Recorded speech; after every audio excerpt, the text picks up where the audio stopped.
Hello and happy Monday, everyone. I'm Allison Chinchar in for Coy Wire. I hope you had an awesome Halloween weekend. My husband and I are both meteorologists, so our costumes we went with a weather theme this year. I was April showers and he was May flowers. Get it? We would love to see some of your costumes too. Tag us at CNN10 on Instagram. We've got a ton of news to get to today and not a lot of time to do it, so let's go. We begin with an update on the ongoing federal government shutdown and its impact on a crucial program that helps feed millions of Americans. November SNAP benefit payments, also known as food stamps, have been delayed by the ongoing shutdown. The program provides government funding to nearly 1 in 8 Americans to help them afford groceries.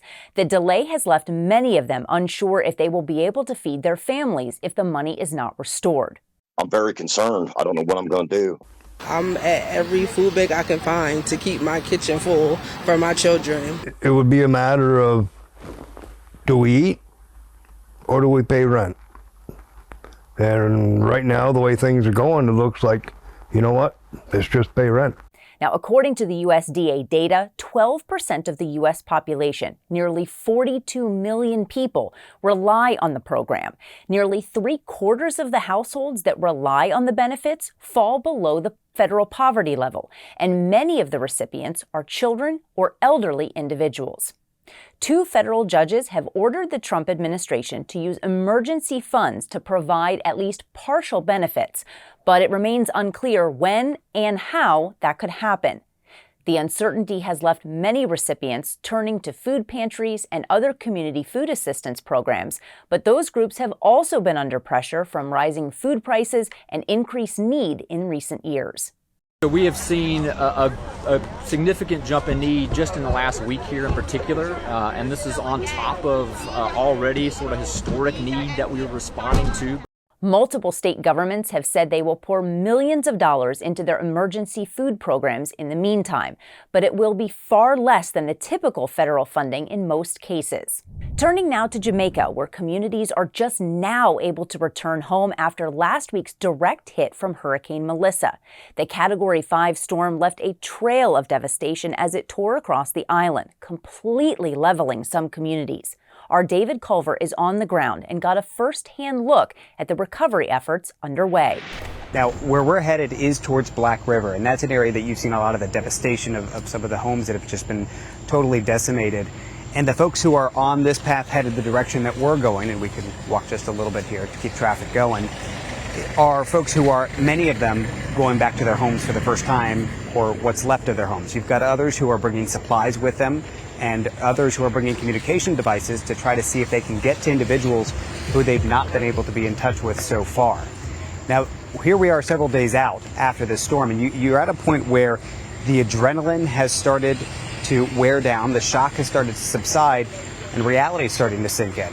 We were talking to some of our local team here, too, and as we were just sitting here, he looked up and he said, it's not just the homes that were destroyed, but also the beauty of my country. And he said, you should see what this was before. And this was a beautiful canopy bamboo avenue. And you can look now and the bamboo is just shredded. I mean, all of it just torn apart. And he said that's another thing that they're thinking about in mourning even. Well, this is the issue. I mean, everyone you speak with will have a story of someone they have yet to be in contact with. And that tells you there are so many areas that are like this corridor, I mean, just so difficult to get through and cut off at this point. So they're starting to mobilize quickly. We're starting to see a lot of those efforts come internationally as well. The military here is certainly playing a role in that. But as of now, the latest death toll that we've seen is at 19. It's expected to rise, but again, it's trying to get to these areas that are next to impossible to go through. I saw an ambulance trying to go through just a few minutes ago, and it was just going as slow as we were. I mean, it's a huge challenge. A quick meteorological note in the wake of Hurricane Melissa. The season is not over yet. We still have 29 more days to get through.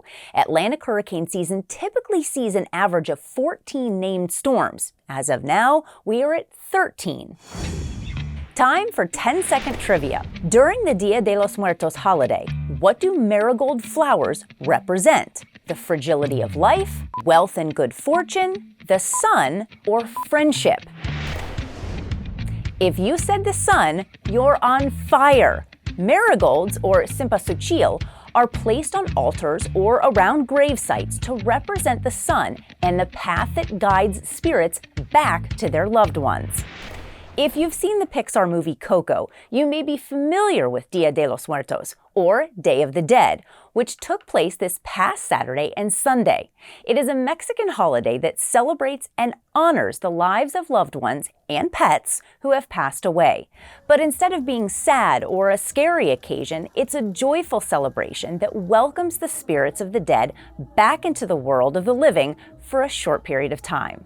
A California artist named Ofelia Esparza played a huge role in making Dia de los Muertos popular in the U.S., and for the first time, her work is being featured in a solo show at a Los Angeles museum.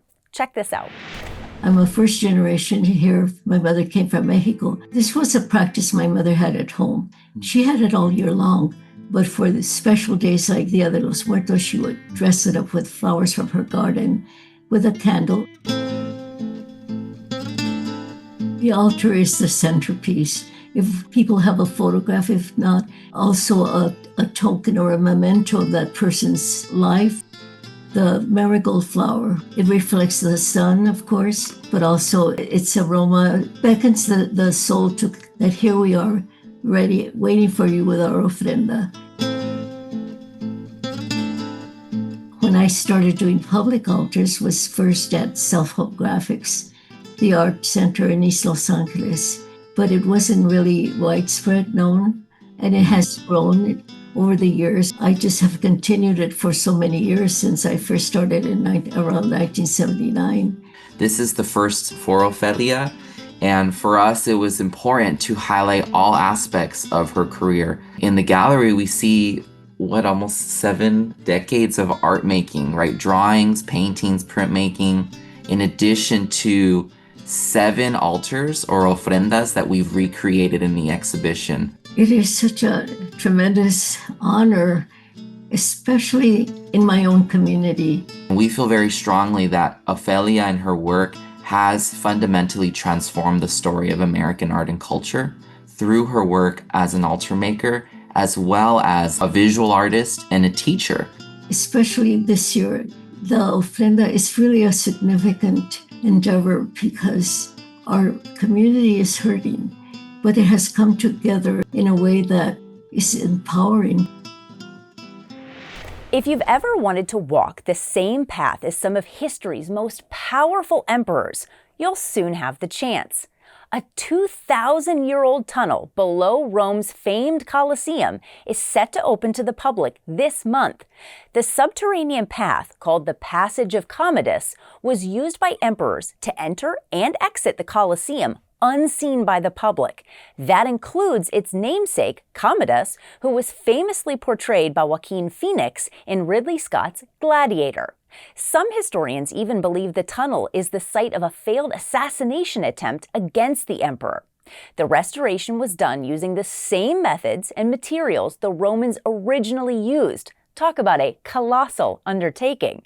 If this sounds up your alley, you'd better book your trip soon. Only 24 people per day will be permitted to explore it.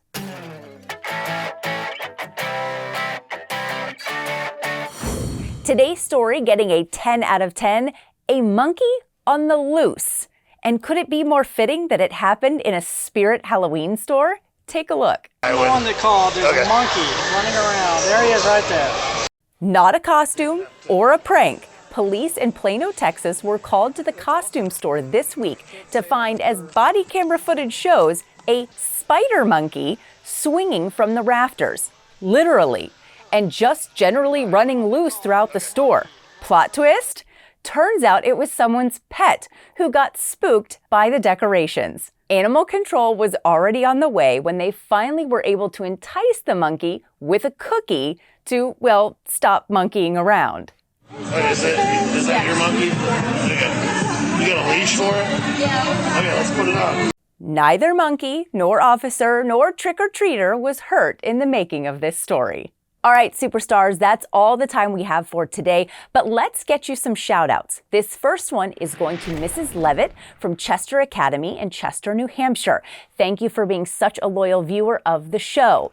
And this next shout out goes to Miss Rakers at Benito Juarez Community Academy in Chicago, Illinois. Thank you so much for the calaveras, the sugar skulls that many people decorate for Dia de los Muertos. Very cool. Now, Koi will be back tomorrow, so we will see you then. Thanks for having me. I'm Allison Chinchar, and we are CNN 10.